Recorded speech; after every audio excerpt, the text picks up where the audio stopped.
Bueno, buenas tardes a todas y a todos. No sé si me oyen bien y si me ven. Por favor, que alguien me indique Sí, si es así. se escucha y se ve bien. Bueno, muchas gracias.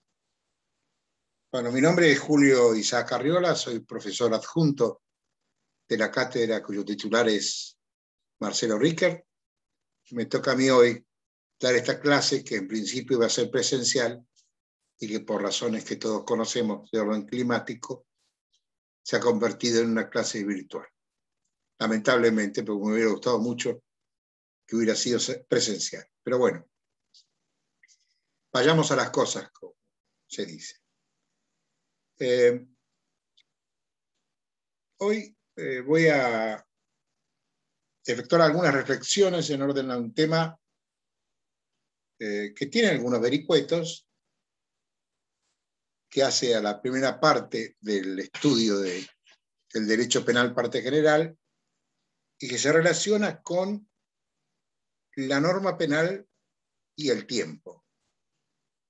Digamos, en otras palabras, la dimensión temporal de la norma penal.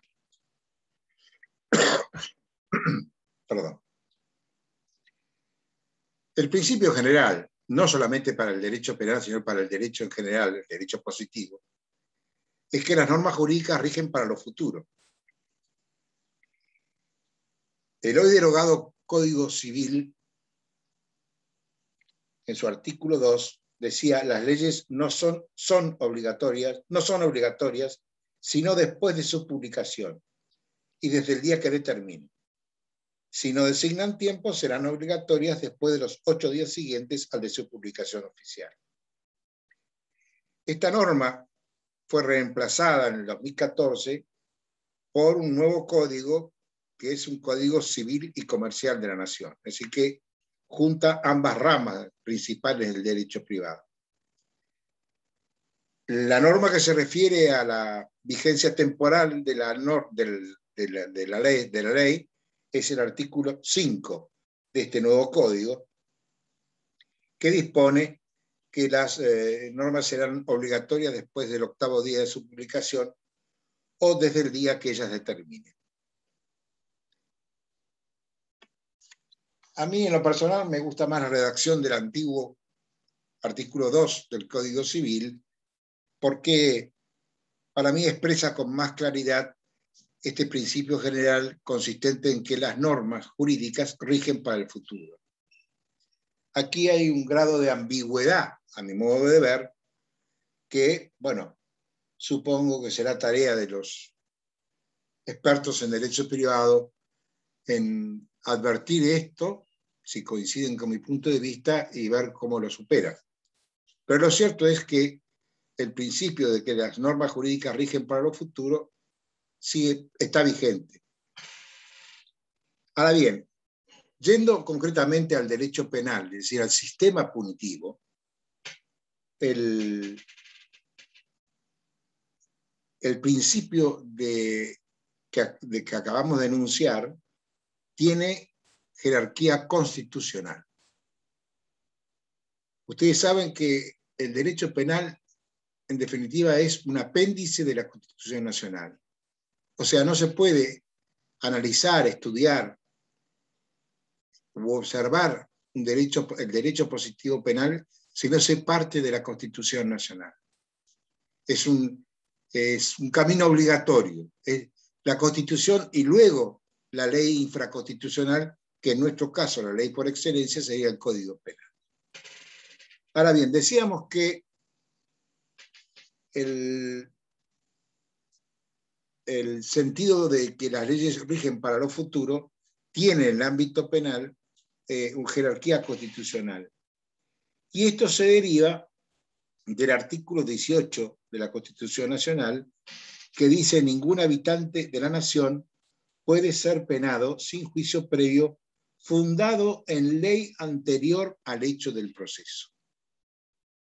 Esto es lo que dice nuestra Constitución.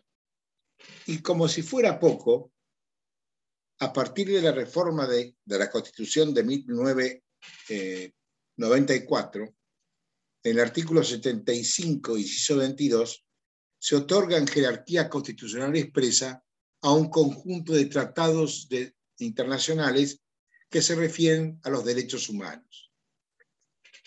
Entre esos tratados está la Convención Americana sobre Derechos Humanos, cuyo artículo 9 dice claramente: nadie puede ser condenado por acciones u omisiones que en el momento de cometerse no fueran delictivos según el derecho aplicable.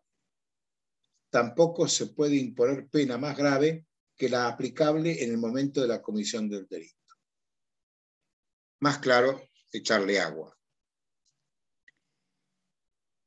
La exigencia de ley previa al hecho delictivo es una manifestación o una de las dimensiones del principio de legalidad.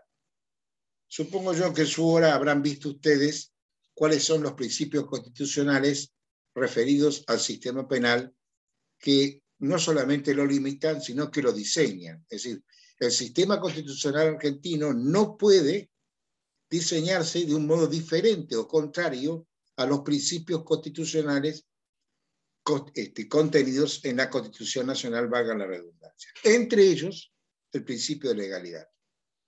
Y el principio de legalidad tiene 4 manifestaciones fundamentales: ley previa, ley escrita, ley cierta y ley estricta. De manera que por eso es que sostenemos que perdón, la exigencia de ley previa es una exigencia que se deriva del principio de legalidad.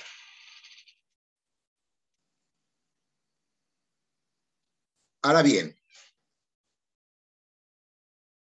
cuando hablamos de ley previa, tenemos que necesariamente especificar a qué se refiere.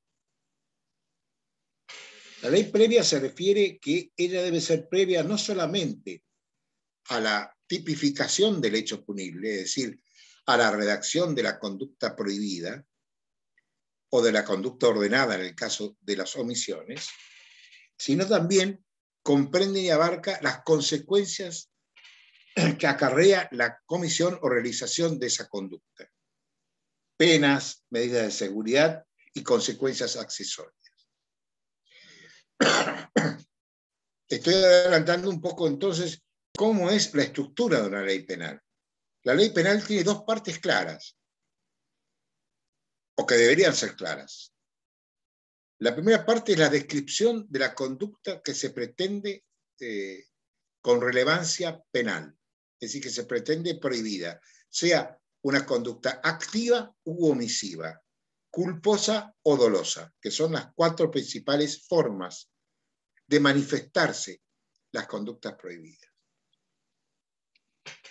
Pero además tiene una segunda parte, la ley penal, que es la que se refiere a cuál es la consecuencia que acarrea la realización de esa conducta prohibida.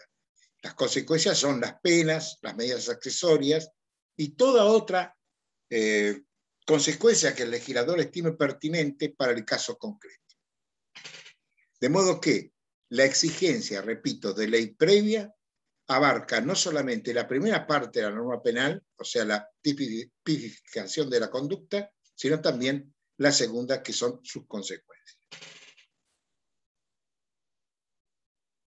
¿Cuáles son los fundamentos por los cuales existe esta exigencia de ley previa? Por un lado, apuntalar y reafirmar la eficacia de la función motivadora de la norma. Y toda norma tiene una función motivadora. Es decir, una función que hace que la persona pueda optar o por incurrir en un conflicto, en una situación de conflicto respecto de otras personas, o optar por convivir en paz con los demás, en armonía con los demás. Y por supuesto que esta opción entre jorobar al prójimo y no jorobarlo, para hablar en lenguaje común, implica que debo conocer qué es lo que está prohibido. Es decir, que uno de los fundamentos de la exigencia de la ley previa es que el ciudadano, el habitante del país, debe estar en conocimiento de lo que es lo que está prohibido, entre otros presupuestos. Y además, esta ley previa que fija lo prohibido como excepción, acuérdense que la prohibición siempre es una excepción. ¿La regla cuál es? La regla es la libertad. Con lo cual, el conocimiento de la prohibición me permite también conocer en simultáneo y percibir existencialmente el ámbito de mi propia libertad. Y a esto se refiere la última parte del artículo 19 de la Constitución Nacional. Cuando dice, ningún habitante de la nación será obligado a hacer lo que la ley no manda, ni privado de lo que ella no prohíbe. Ahora bien, que la ley penal sea irretroactiva reconoce una sola y única excepción, que es la excepción basada en la aplicación retroactiva o ultraactiva. Esto último ocurre cuando una norma ya derogada mantiene, a pesar de su derogación, su vigencia o la posibilidad de ser aplicada. Y bien, esta retroactividad o ultraactividad de una norma lo es con relación a un hecho concreto si en el caso puede ser considerada como ley más benigna en comparación con la vigente al tiempo de comisión del hecho. O sea que el principio es, la ley penal es irretroactiva. La excepción, la ley penal puede ser retroactiva o ultraactiva en la medida que sea la ley penal más benigna, comparándola con la ley que regía al momento de la comisión de la conducta prohibida. No lo aclaré, pero lo aclaro ahora. Me pueden interrumpir cuando quieran y hacerme las preguntas o sugerencias que quieran. Yo no tengo ningún problema en eso. Profe, ¿podría dar un ejemplo de esto? ¿De qué? De esto de la ley más benigna, o sea, en un caso.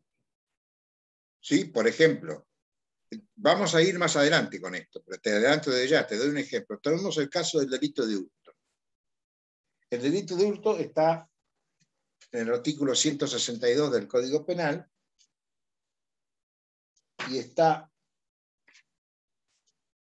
castigado o reprimido, si querés, 162, perdón.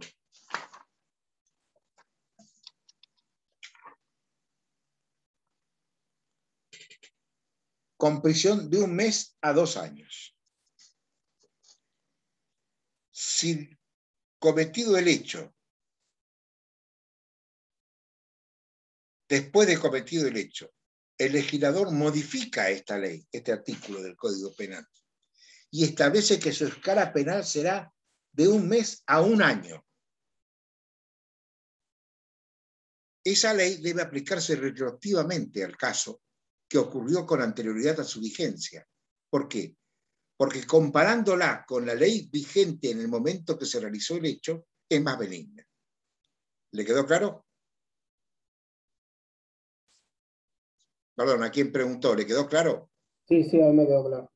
¿Eh? Me quedó claro. Bien.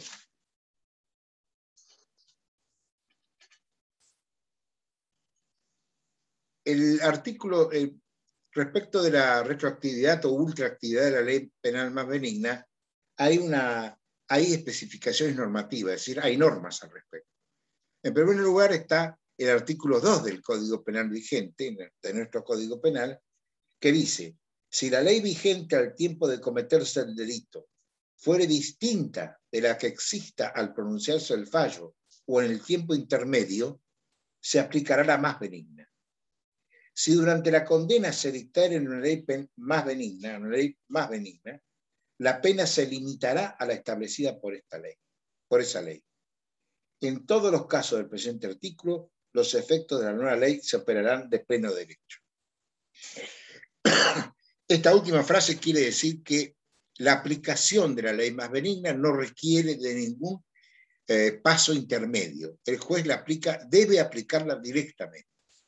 No necesita de ninguna reglamentación ni de ninguna norma posterior. Esto es lo que quiere decir el codificador cuando se refiere a que en todos los casos del presente artículo los efectos de la nueva ley se operarán de pleno derecho. No suficiente con esto, en la ya citada Convención Americana sobre Derechos Humanos, en ese artículo 9, también dice, si con posterioridad a la comisión del hecho, del delito, la ley dispone la imposición de una pena más leve, el delincuente se beneficiará de ello. De manera que también en un tratado internacional que tiene rango constitucional, también se consagra el principio de la aplicación retroactiva de la ley más benigna. Aunque a mi modo de ver, el artículo 2 del Código Penal argentino es más claro, más exhaustivo que el escueto artículo 9, que la escueta frase del artículo 9 de la Convención, porque la Convención dice, si con posterioridad a la comisión del delito la ley dispone la imposición de una pena más leve, el delincuente se beneficiará de ello. Parecía referirse solamente a la pena, cuando en realidad el principio de la ley más benigna se aplica no solamente a la pena, sino a todos los aspectos de la norma prohibitiva. Y sobre este punto vamos a volver.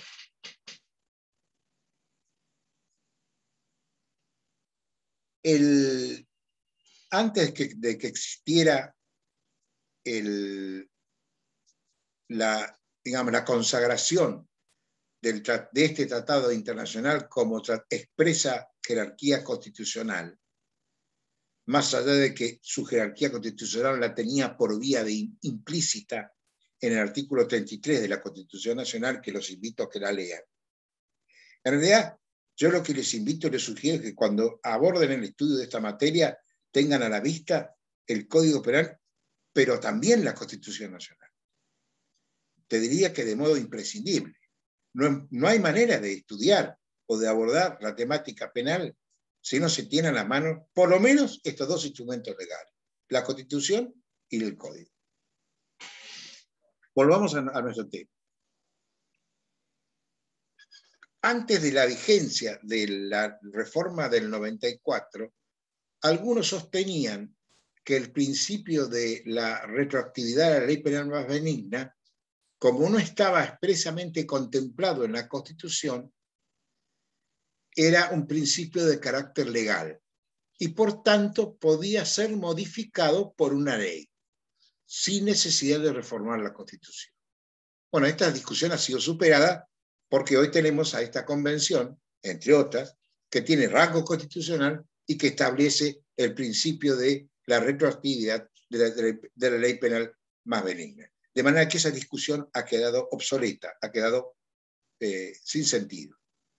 Ha sido superada, por decirlo de alguna manera. Ahora, y voy un poco a la pregunta que hacía antes, creo que Nicolás. ¿Qué debe entenderse o qué debemos entender por ley penal más benigna? ¿Qué es una ley penal más benigna? Me parece que una respuesta clara a ese interrogante es la que nos dan los profesores Zaffaroni, Aliaga y Slokar en su manual de Derecho Penal, que es el libro de cabecera que la cátedra utiliza para el desarrollo de esta materia. Ellos dicen que la ley penal más benigna es aquella que habilita un menor ejercicio del poder punitivo. Repito, la ley penal más benigna es aquella que habilita un menor ejercicio del poder punitivo. En otras palabras, ello sucede cuando la comparación de los textos legales implicados permite concluir que con relación al caso planteado Uno de ellos favorece la situación del sujeto activo. ¿Y cómo puede favorecer la situación del sujeto activo? Por varias vías, no solamente por una menor pena. Puede, por ejemplo, incluir mayores exigencias o recaudos en la descripción de la conducta prohibida.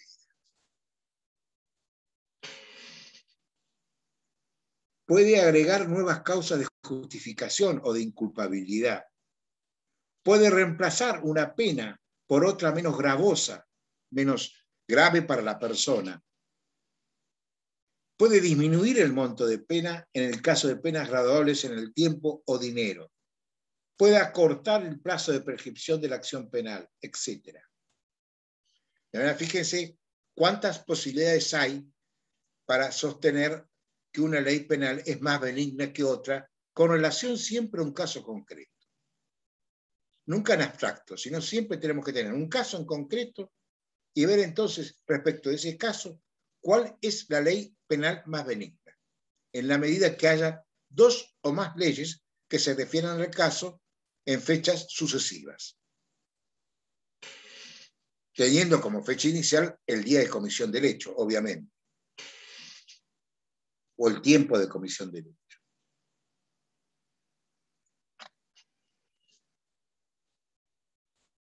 Ahora bien, la comparación entre dos leyes para decidir cuál es la más benigna tiene que hacerse confrontando el texto de una de las leyes con el otro. Lo que no se puede hacer es seleccionar disposiciones de una y otra ley para así formar una tercera ley, porque esto sería una incumbencia propia del legislador. Si el juez hiciera esta operación para aplicar lo que entiende una ley penal más benigna, es decir, elegir normas de una ley y de otra para unirlas y de ellas sacar una ley penal más benigna, estaría atribuyéndose una competencia que no posee, que es la competencia de dictar normas de carácter general. Esa competencia es propia del legislador. El juez dicta una norma. La sentencia, condenatoria o absolutoria, así como el sobreseimiento, son normas jurídicas. Pero son normas jurídicas de carácter individual.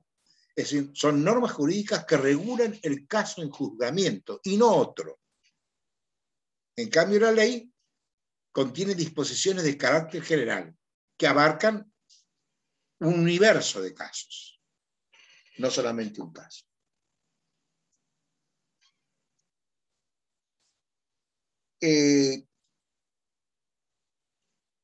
También quiero mencionar que entre tantos proyectos del Código Penal, hay un proyecto de Código Penal nuevo, hay un proyecto de reforma integral al Código Penal argentino que se realizó ya por el año 2006 por una comisión presidida por el profesor Zaffaroni.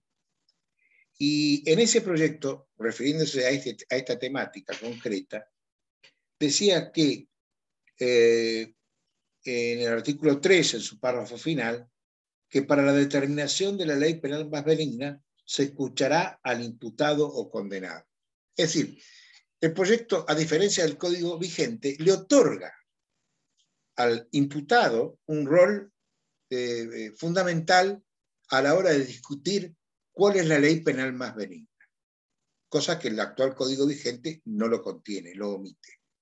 Esta me parece que es un avance, un avance siempre en busca de las garantías que deben rodear al juzgamiento de una persona en materia penal.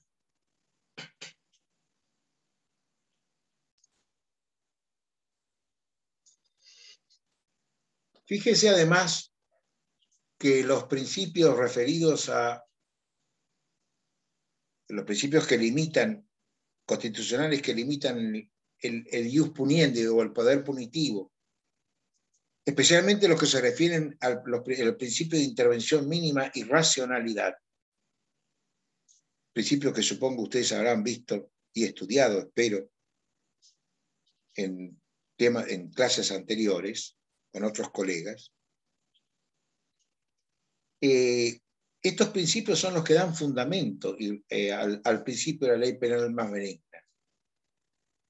¿Por qué? Porque ¿cuál sería la razón para mantener la injerencia del Estado sobre una persona y sus bienes? La injerencia penal, que no es una injerencia cualquiera, es una injerencia grave. ¿Y cuál sería la razón para mantener esa injerencia sobre los bienes y la persona del infractor mediante el sistema punitivo, si ese mismo Estado ha considerado innecesario sostener la vigencia de la prohibición penal, sea total o parcialmente? O sea, no es necesario. Por tanto, si no es necesario, no es procedente. Recuerden que el principio de intervención mínima alude a que el derecho penal, el sistema penal es un sistema fragmentario. Esto es, interviene en la vida de las personas, es decir, en la vida de nosotros, en forma excepcional. La prohibición, no me canso de repetir, la prohibición penal es una excepción. El principio es la libertad de cada uno y todos nosotros. Bien. ¿Alguna duda, alguna pregunta que quieran hacer? Aclaración, crítica. Menos insultos, acepto todo.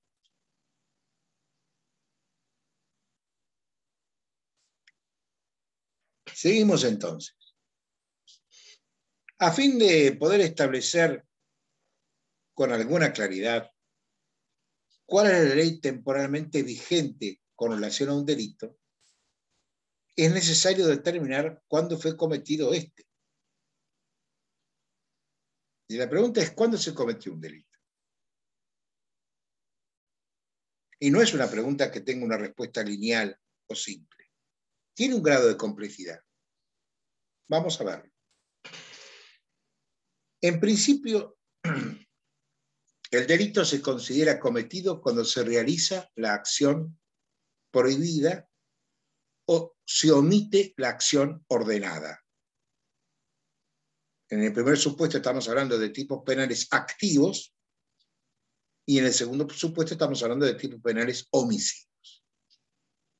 Entonces, el delito se comete cuando se realiza la acción prohibida o se omite la acción mandada. Es decir, cuando ocurre la realización de la acción típica.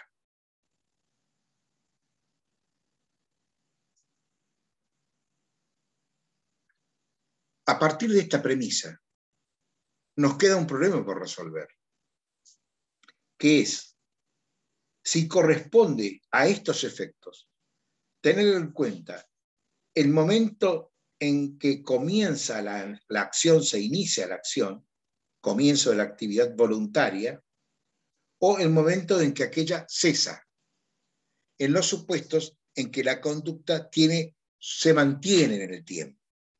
Hay muchos delitos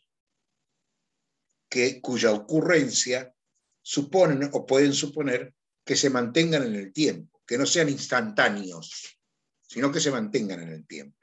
Entonces la pregunta es, ¿cuándo se considera que se corresponde la comisión del delito? ¿Cuando se inicia la acción delictiva o cuando la acción delictiva cesa? Voy a dar un ejemplo que tiene que ver con el delito continuado. Empleado yo de un negocio determinado, me decido apoderarme de determinada cantidad de dinero, obviamente propiedad del negocio o del comerciante para el cual yo trabajo. Y para que este comerciante no se dé cuenta, no se avive de que le estoy sustrayendo dinero, lo que yo hago es sustraer pequeñas cantidades semanal, una vez por semana, hasta llegar a la cantidad que yo me he propuesto como finalidad de la sustracción. Este es un delito continuado, se mantiene en el tiempo. Y es aplicable como ejemplo a la problemática que estamos analizando. En materia argentina, en esta materia, la posición de la doctrina mayoritaria argentina es que el momento que la acción se inicia con el comienzo, la acción se produce con el comienzo de la actividad voluntaria. Y la acción se produce con el comienzo de la actividad voluntaria. Mientras que la doctrina europea mayoritaria sostiene que la acción se realiza cuando esa actividad delictiva cesa, termina, se agota. Con fundamento en la primera postura, es decir, la postura que sostiene la mayoría de la doctrina argentina, si una ley posterior al inicio de la acción delictiva agrava el tipo, habrá un tramo de esa acción que es atípica, que es el primer tramo. Y este dato de atipicidad se proyecta incluso a toda la acción, incluyendo el tramo alcanzado por la mencionada modificación. Vuelvo al ejemplo de la sustracción. La sustracción de dinero en pequeñas cantidades en forma periódica hasta llegar a la cantidad que yo quiero es un hurto. ¿Por qué? Porque es un apoderamiento ilegítimo sin violencia de una cosa ajena contra la voluntad del titular de la misma. Por eso se habla de apoderamiento ilegítimo. Ahora bien, supongamos que en el medio de esa conducta, transcurridas las primeras 2 semanas o 3, el legislador modifica el tipo penal y establece un requisito más para que el delito sea un delito de hurto. Por ejemplo, que la cosa sea, que la cosa esté fuera de la custodia de su dueño.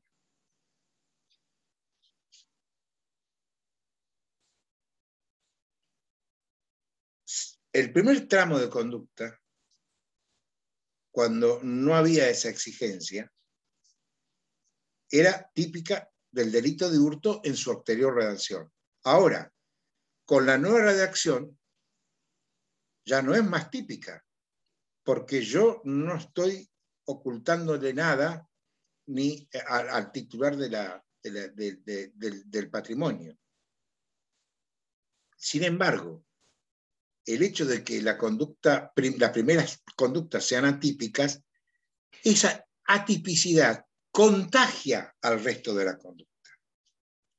Y toda la conducta es atípica. ¿Por qué? Porque hubo un tramo de la misma en que la ley penal era más benigna y le restaba, y entonces hoy le resta relevancia penal jurídica. Cuando ustedes vean en particular todo lo referente a la tipicidad, van a terminar por aclarar esta cuestión. Lo que a mí me interesa hoy destacar es que cuando un tramo de una conducta es atípica por modificación de una ley, esa atipicidad contagia a toda la conducta, inclusive a la conducta aprehendida por la nueva ley o contenida por la nueva ley. Yo diría que es un modo de operar del principio de la ley más benigna. Es un modo de aplicación, un ejemplo de aplicación, si bien raro, pero es un ejemplo de aplicación de la ley penal más benigna. Por otro lado están las llamadas leyes excepcionales o temporales, que son aquellas que poseen un declarado carácter transitorio y que se dictan al compás de determinadas circunstancias de alarma o de defensa social. En teoría, su vigencia dura lo que duran esas circunstancias. Sin embargo, es común observar que esa llamada legislación de emergencia o de excepción termina a la postre transformándose en normal y permanente.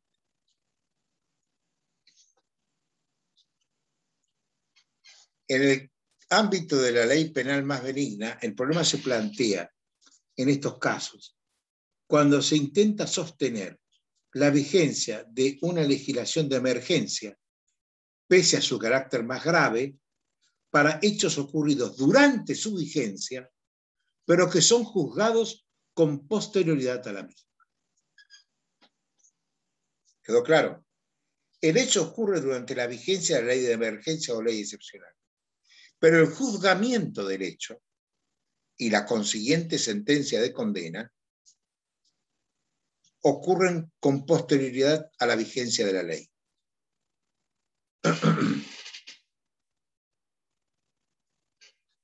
Como nosotros dijimos y defendemos que el principio de ley penal más benigna tiene rango constitucional, esta postura que pretende aplicar la ley excepcional a ese hecho, a pesar de que el hecho sea juzgado con posterioridad a la vigencia de esa ley, no es procedente.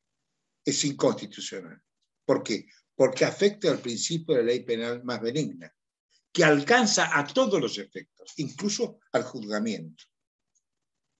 Si no, volvamos a leer con detenimiento el artículo del Código Penal y el artículo 9 de la Convención Americana sobre Derechos Humanos, en su frase final, el artículo 3, que, 9, perdón, en su párrafo 3, que también se refiere a este principio, aunque vuelvo a repetirlo de un modo más, diría yo, austero, más breve, y por tanto más equívoco. Me parece mucho más claro, vuelvo a repetir, el modo en que el principio de la ley más benigna está regulado en el Código Penal argentino en su artículo 2. ¿Alguna duda respecto de estas cuestiones? Bueno, entonces... Profe, ¿podría Sí, volver a repetir ley temporal? las leyes que se llaman leyes temporales o excepcionales son aquellas que poseen un declarado carácter transitorio y se dictan al compás de determinadas circunstancias de alarma o de defensa social. Por ejemplo, puede perfectamente, y nos toca a nosotros muy de cerca hoy, que a raíz de una pandemia como la que estamos viviendo y de la que esperamos salir lo más pronto posible, el legislador opte por dictar normas penales de excepción, es decir, normas penales excepcionales, para prohibir conductas que no estaban prohibidas de ordinario en tiempos normales y que sí van a estar prohibidas mientras dure la pandemia. O sea que, terminados los efectos de la pandemia, la ley cesa, la ley se agota. ¿Por qué? Porque se agotó su objeto. El objeto era prohibir determinadas conductas que se consideraban peligrosas en razón de la pandemia. Desaparecida la causa, desaparece la razón de ser de la ley y la ley pierde vigencia. Ahora, si una persona es llevada a juicio con motivo de una de estas leyes, después de pasada su vigencia, y se pretende aplicar la ley, porque la conducta ocurrió durante la vigencia de la ley excepcional, eso es inconstitucional, porque hay que aplicarle la ley penal más benigna. ¿Quedó clara la respuesta? Sí, profe, gracias. De nada. Profe, Sí. un ejemplo sería el decreto, que mientras está el ¿Cómo? decreto, un ejemplo es con el respecto al decreto, el decreto de la cuarentena, ¿no? Que no puede. Ese sería un ejemplo, pero sería un ejemplo que, a mi juicio y a juicio de muchos, tiene reparos. Y esto tiene que ver con, yo creo que ustedes lo han visto ya. ¿Ustedes han visto ley penal en blanco? ¿Les suena esto? Sí, sí, ¿Por lo menos les suena la palabra o pareciera que... ¿Qué es una Sí, ley penal en profe. blanco? Sí, profe. A ver, ¿qué es una ley penal en blanco? Se rige con otra ley ¿Eh? que tiene. Cuando una ley está, por ejemplo, ¿Cómo? No tengan miedo, lárguense. Una ley se rige con otra a su vez. Por ejemplo, Cuando no tiene entonces, la descripción. a ver, me gusta esta Cuando, última. A ver, ¿cuándo cuando qué? no tiene la descripción y hace referencia a otra ley, a otro Perfecto, artículo, algo así. exactamente. Es decir, cuando la descripción de la conducta prohibida no está contenida en la ley, sino que la ley, para entender qué es lo que está prohibiendo, remite a otra norma. Por eso se llama ley penal en blanco, porque hay ausencia de descripción de la conducta que se criminaliza, que se penaliza. Y hay ausencia porque hay una remisión a otra norma. Ahora, volviendo al caso del decreto de la pandemia, cuando la ley penal en blanco se remite a otra ley, no hay problema, a nuestro modo de ver y el de muchos otros. ¿Por qué? Porque se está refiriendo a una norma del mismo rango o jerarquía. Mientras que cuando la ley se remite a un decreto, ahí sí aparece un problema de constitucionalidad, porque la referencia la hace a una norma infralegal, es decir, a una norma que no tiene la misma jerarquía que la ley. Esa ley penal en blanco es, desde esta posición, desde este modo de mirar el problema, es inconstitucional. Por eso que es discutible que el poder, porque además el poder ejecutivo, dicho sea de paso, y lo dice la Constitución en varios lugares, no tiene competencias para dictar normas penales, ni siquiera a través de los llamados decretos de necesidad y urgencia, que fueron incorporados en la reforma de 1994. Vayan a la Constitución, como cualquier libro, la Constitución tiene un índice. Yo siempre digo, cuando uno abre un libro de texto, aunque sea una ley, un código, una Constitución, es bueno primero ir al índice para ver qué es lo que estamos buscando. El índice nos facilita la búsqueda, para eso existe el índice. Esa es la razón de ser el índice, facilitarnos la búsqueda. Entonces vayan al índice y fíjense las atribuciones del Poder Ejecutivo, cuáles son, fíjense cuáles son las normas que regulan los decretos de necesidad y urgencia, y se van a fijar ahí que hay una normita, una norma que dice, ojo, el presidente puede dictar decretos de necesidad y urgencia, salvo en determinadas materias, entre ellas la materia penal. ¿Quedó claro? Sí, profe. Sí. Bien.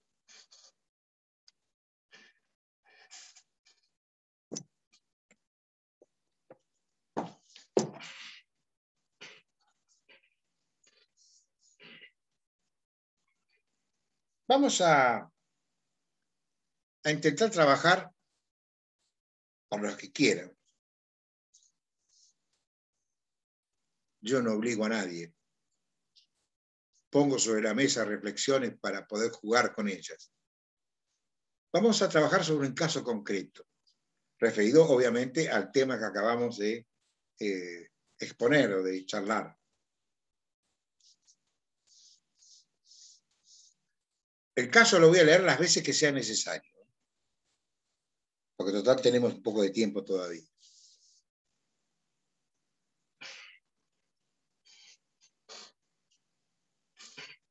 Claudio y Ángela contraen matrimonio a pesar de que Claudio ya estaba casado. El matrimonio es declarado nulo civilmente con mala fe de ambos contrayentes que resultan procesados penalmente. Llegado el momento de dictar sentencia, el juez penal se halla ante la situación de que, después de la comisión del hecho, ha sido sancionado un nuevo Código Penal, que, en lo que interesa al caso, contiene algunas modificaciones. Por empezar, unifica la pena privativa de libertad bajo la denominación de pena de prisión y deroga entonces la pena de reclusión, que hoy está vigente. esta reduce el mínimo de escala penal del artículo 134.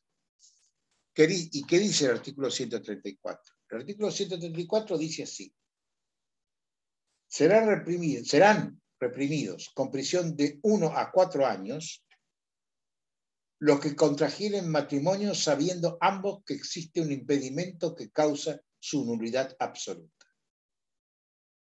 Repito, serán reprimidos con prisión de 1 a 4 años los que contrajeren matrimonio sabiendo ambos que existe un impedimento que cause su nulidad absoluta. Esta norma está contenida en el título 4 del libro 2 del Código Penal, cuyo nombre es Delitos contra el Estado Civil, el capítulo 1, que dice, el nombre es Matrimonios Ilegales. La primera figura, o el primer tipo penal referido a matrimonios ilegales, es el que acabo de leer, y es el que en principio sería objeto de aplicación en el caso en el que acabamos de dar. Cuando nos planteamos un caso e intentamos buscarle una solución jurídica, obviamente, al caso, hay algunas reglas mínimas que es bueno seguir, no solamente para este caso, sino para todos los casos. La primera es leer con atención el caso que se plantea. Y leer con atención significa leerlo varias veces. Incluso subrayarlo, marcarlo, hacer anotaciones al margen de preguntas que uno se puede hacer o ir haciendo, dudas que le pueden surgir. Todo esto como fruto de una lectura, yo llamo una lectura reflexiva, no una lectura al pasar o al acaso, sino una lectura reflexiva. No importan las veces que se tenga que leer. Lo importante es que se comprenda el caso, que se aprenda, que uno lo pueda asumir, que pueda empezar a advertir cuáles son todas sus circunstancias. Lectura reflexiva.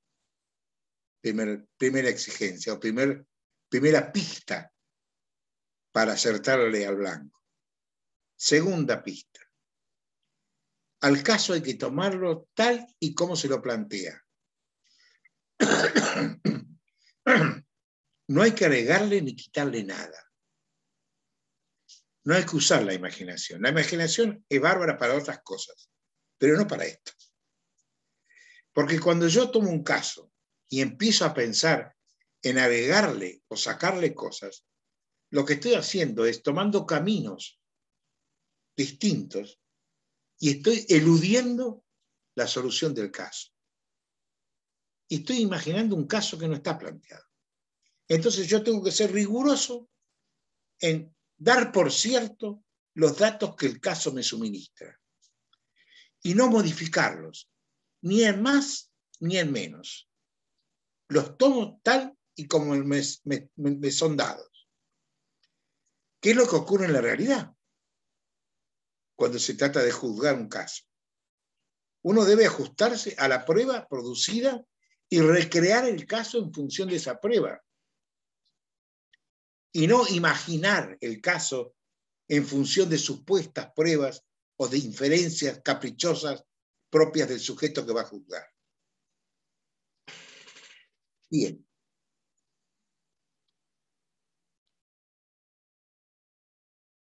El juez, en este caso, ha decidido aplicar el mínimo de la pena que corresponde para el delito.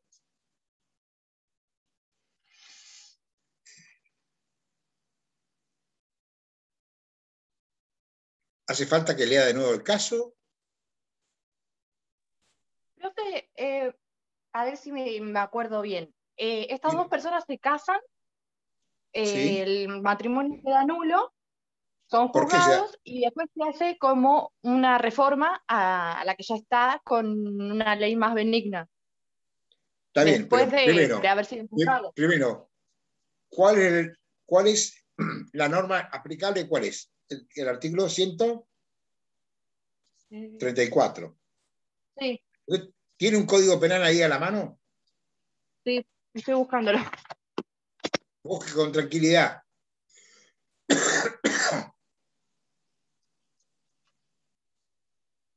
Léalo en voz fuerte. Acá está.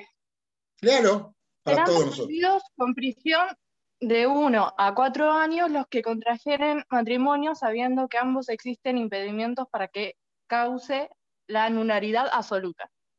La nulidad absoluta. Sí. Uno de los motivos que causan la nulidad absoluta de ese matrimonio es que uno de los cónyuges, o ambos, en este caso basta con que sea uno, esté casado previamente y que esta circunstancia sea conocida por ambos. Ojo, no basta con que uno de ellos esté casado antes, sino que además es necesario para que se configure este delito, según la propia letra del delito, de la norma, que ambos sepan que existe un matrimonio anterior en uno de los contrayentes. Bien, seguimos ahora con su pregunta. Sí. En el momento que son juzgados estaba este artículo que supongo que el juez le puso un año. En el momento que se casan. Sí. ¿Cuándo se comete Ahora, el delito? mi pregunta es, claro, ahí cuando se comete el delito. Ahora, mi pregunta es, cuando es nulo y supongo que el juez le da un año, ¿después viene como una reforma que dijo? No, el tema es así. Se casan en enero del 2021. Sí. Que regía el artículo 134 conforme lo acaba de leer usted. Sí. ¿Hasta ahí estamos de acuerdo? Sí, sí. Bien.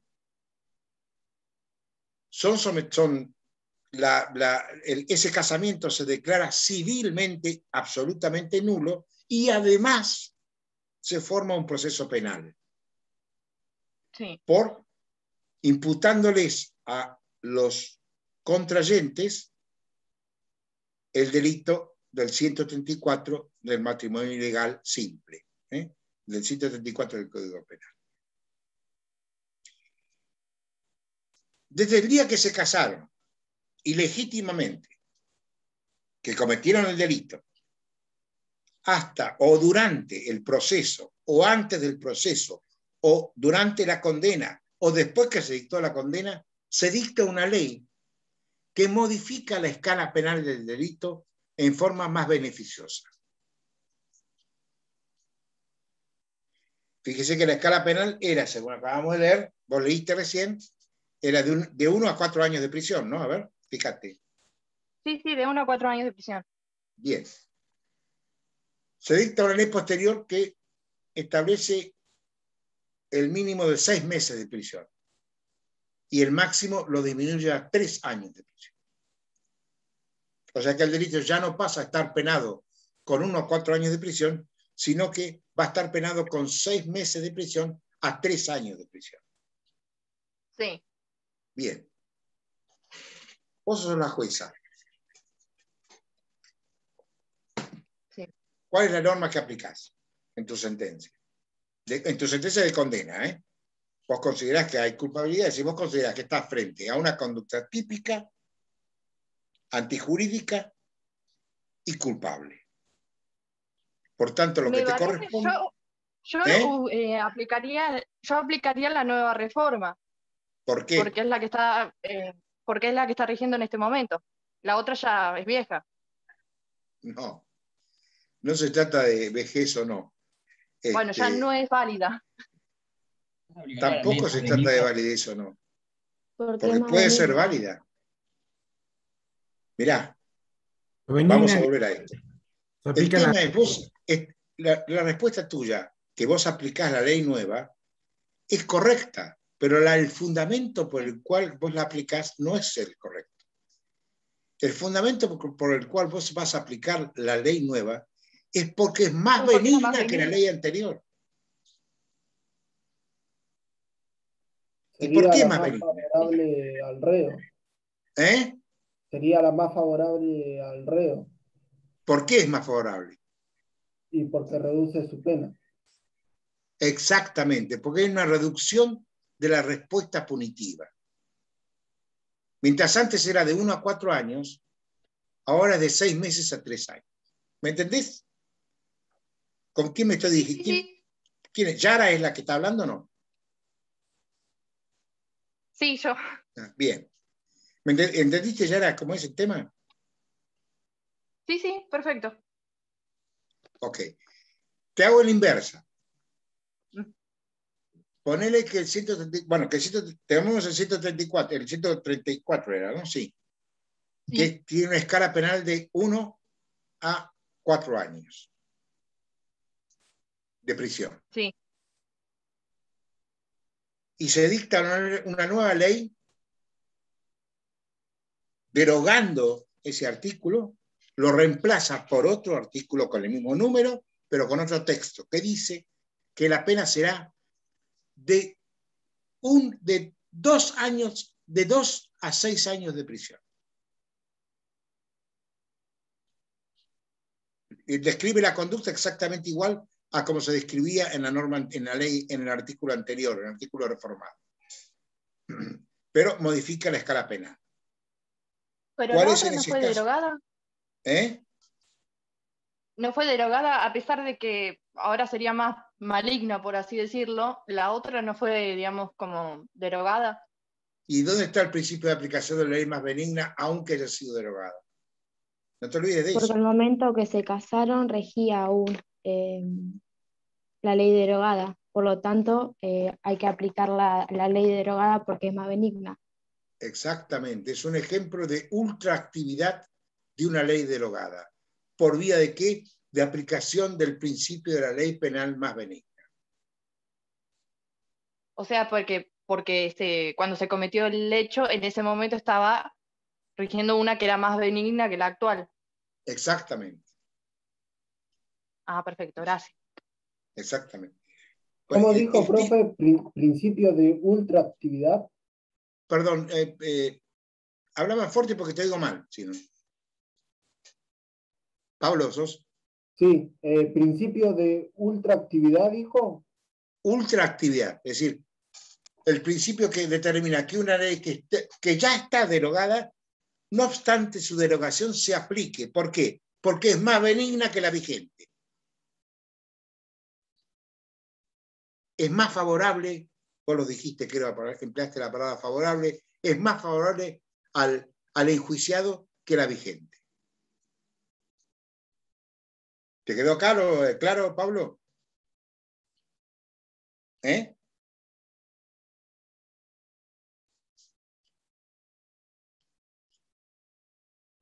Sí. Yo puedo incluso complicarla aún más y en lugar de modificar la escala penal, modificar la conducta que se describe. Es decir, si yo tengo, ¿cuál es la conducta que se describe? Acá está claro cómo una norma penal se forma de dos, se conforma de dos partes, por llamarlo de alguna manera. Primero, la consecuencia. Acá generalmente se empieza con la consecuencia, que es la pena, la principal consecuencia. Y luego la descripción de la conducta. Y acá la conducta que se prohíbe es los que contrajeren matrimonio sabiendo ambos que existe impedimento que cause su nulidad absoluta. ¿Estamos claros? Esta es la conducta que se prohíbe. Ahora, ¿qué pasa si yo, legislador, con posterioridad, modifico este artículo del siguiente modo?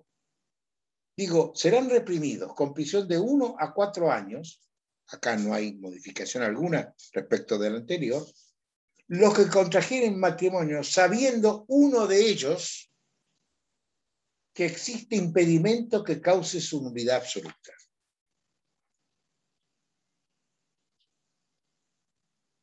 Acá lo que he modificado es la descripción de la conducta, no la consecuencia. Primer dato. Ahí hay uno inocente. Pero yo, a pesar de eso, castigo a ambos.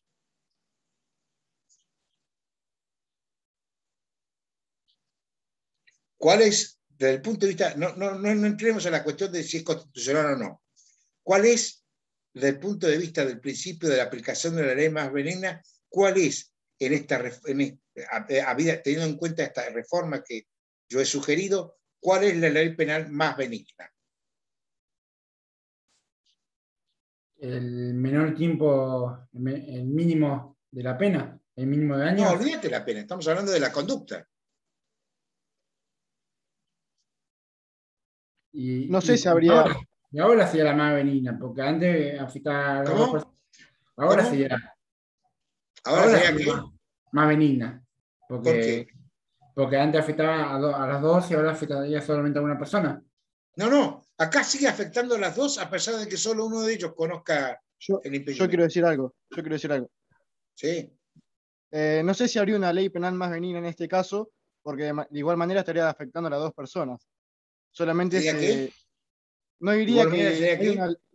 no diría que se aplicaría una ley penal más benigna, porque se estaría afectando a ambas partes, en los dos casos. Ajá. ¿Y? Y nada, eso diría. Pero se aplicaría si fuera más benigna, como en el anterior caso, que se cambió lo que era la persona iba a estar en la prisión. Pero acá estamos hablando de un caso en donde, en el mismo caso, olvídate de la pena se mantiene igual. Yo lo que estoy... Sí, pero en el primer caso, las dos personas sabían que no se podía contraer matrimonio y contrajeron matrimonio igual. Ajá. ¿Y en el Iban segundo en contra. caso? Y en el segundo caso, se estaría afectando a las dos personas por igual medida, aunque una no supiera. Entonces yo en ese momento no sé si aplicaría una ley penal más benigna, ya que estás en ambos casos afectando a ambas partes. Sí, pero en el segundo caso, la afectación de ambas partes es más grave que en el primero. Porque en el primero se exige que ambos conozcan el impedimento. Mientras que en el segundo basta con que uno de ellos conozca el impedimento.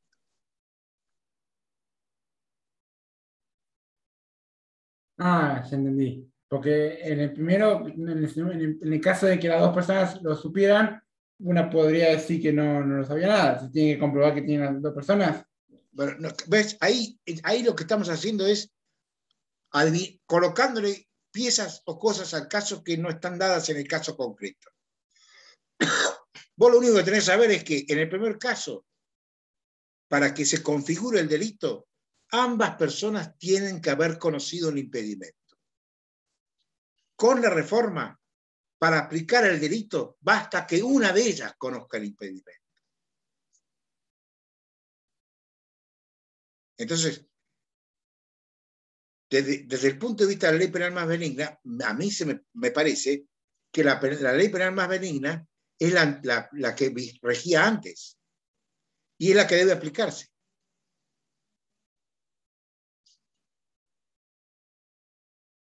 ¿Por qué? Porque la que regía antes requiere que ambos conozcan y como en el caso solo uno conocía, entonces la conducta resulta atípica desde el punto de vista del primer caso, del primer texto de la ley. O sea, cuando el hecho ocurre, cuando se casan, para que se cometiera el delito era necesario que ambos conocieran el impedimento, los dos. Las dos personas. Luego se la reforma y el delito se comete aunque el dato o el impedimento sea conocido por solamente una de ellas. O sea que la descripción más grave es la segunda. Porque la segunda alcanza, como alguien dijo, incluso a la persona, al contrayente que ignora el impedimento. Con lo cual es más grave. Entonces correspondería aplicar el texto del artículo derogado o reformado. A mi modo de ver, puede haber otro planteamiento. Hagan los que quieran.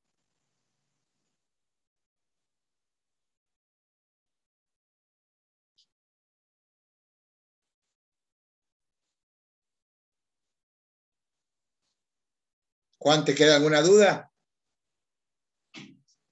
No, ahí entendí mejor.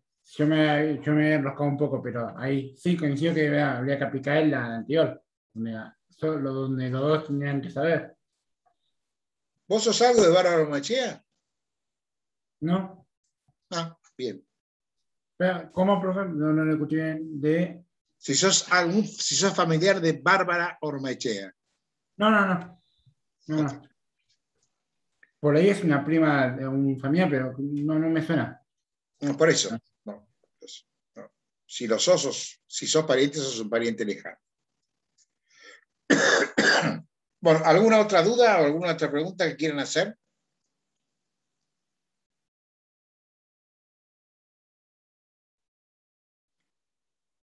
¿Alguien se quedó con alguna inquietud respecto del caso que planteé? No, profe. ¿Eh? No. Bueno, recuerden entonces cuáles son por lo menos las dos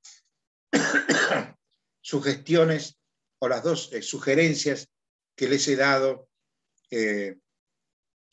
cuando se les pone un caso para resolver. Y hay otra cosa que quiero aclarar y que siempre la aclaro y hoy me estaba olvidando, que es que, miren, como nosotros estamos estudiando una ciencia cultural, una ciencia que pertenece al campo de las humanidades y no al campo de las ciencias exactas, como serían las matemáticas, por ejemplo, no nos interesa tanto si uno acierta o no acierta en la solución del caso. Ustedes recuerden siempre que en materia de derecho, en tantas otras ramas del conocimiento también, pero en el derecho, que es en nuestra materia, en nuestro campo, siempre hay una biblioteca que nos da la razón y una biblioteca que nos quita la razón.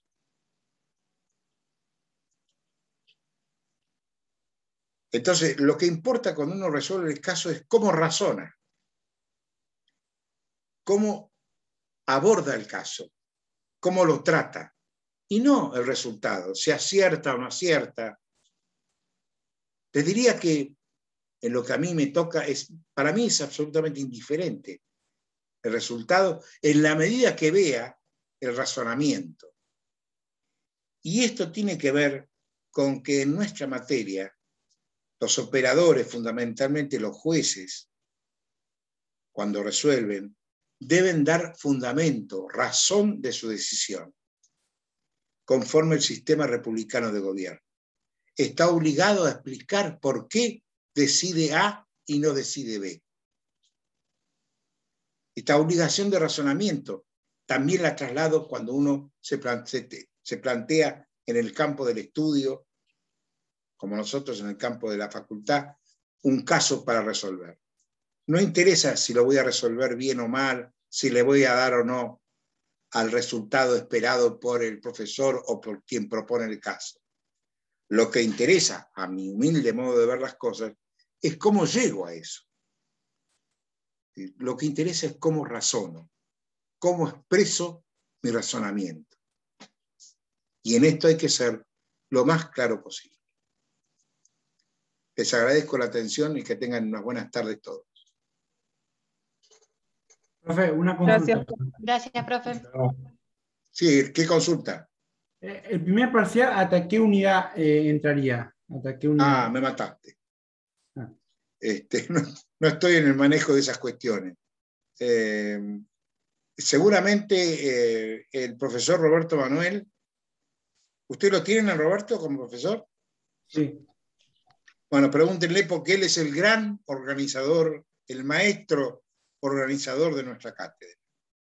Así que él la tiene clara. Yo tengo por ahí, pero tendría que buscar el cronograma.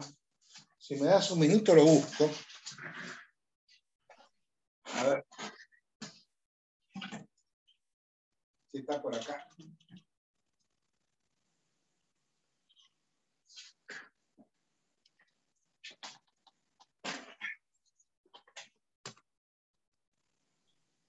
Mira, según el cronograma que nos hizo llegar el titular de la cátedra con la prolijidad de siempre, el